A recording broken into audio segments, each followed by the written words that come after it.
Assalamualaikum warahmatullahi wabarakatuh. Perkenalkan, nama saya Muhammad Ilham Arifin.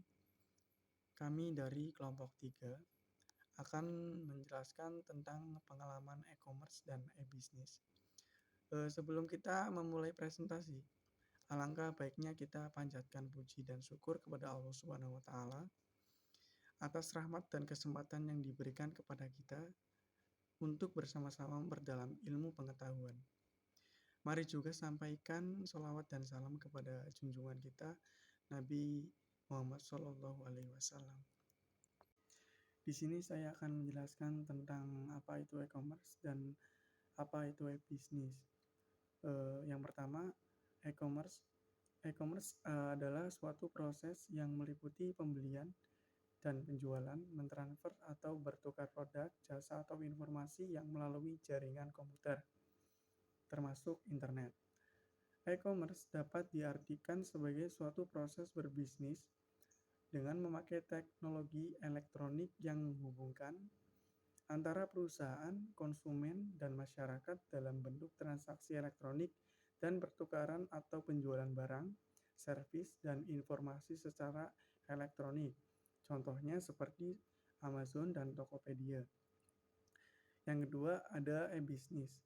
E-bisnis adalah suatu proses yang termasuk pembelian dan penjualan barang dan jasa, dan juga melayani pelanggan, berkolaborasi dengan mitra, melakukan e-learning, dan melakukan transaksi elektronik dalam sebuah organisasi.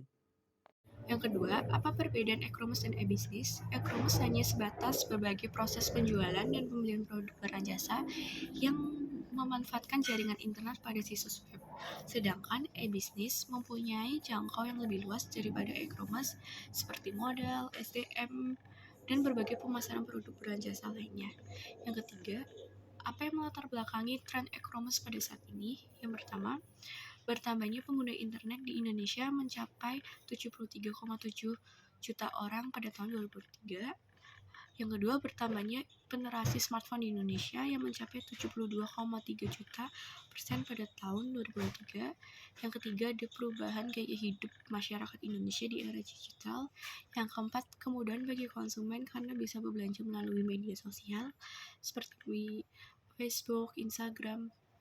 Dan yang terakhir, meningkatnya kenyamanan dan keamanan dalam berbagai internet. Ini saya akan menjelaskan pertanyaan nomor 4 dan 5. Nomor 4, apa saja jenis-jenis e-commerce? Yang pertama ada business to business e-commerce, yaitu transaksi baik secara digital maupun fisik antara bisnis yang satu dengan bisnis lainnya. Yang kedua ada business to consumer, yaitu transaksi yang dilakukan antar produsen barang atau jasa langsung kepada konsumer akhir. Yang ketiga ada consumer to consumer, yaitu transaksi barang atau jasa yang dilakukan dari konsumen kepada konsumen. Yang keempat, consumer to business, yaitu transaksi jual beli produk atau jasa dilakukan dari konsumen kepada perusahaan. Yang nomor 5, apa tren e-commerce dan bisnis di Indonesia saat ini? Berikan contohnya. Ada omnichannel commerce, yaitu pendekatan bisnis mengintegrasikan berbagai saluran penjualan baik online maupun offline. Contoh Shopee, Tokopedia, Blibli, dan Lazada. Yang kedua, social commerce, yaitu tren belanja online yang menggunakan media sosial sebagai platform penjualan. Contoh Instagram, Facebook yang ada di marketplace. Yang ketiga ada live streaming commerce. Live streaming commerce adalah tren belanja online yang memanfaatkan live streaming untuk menjual produk. Contoh seperti Shopee Live dan Tokopedia TV. Apa saja tantangan dalam menjalankan e-bisnis dan e-commerce di Indonesia? 1. Akses internet yang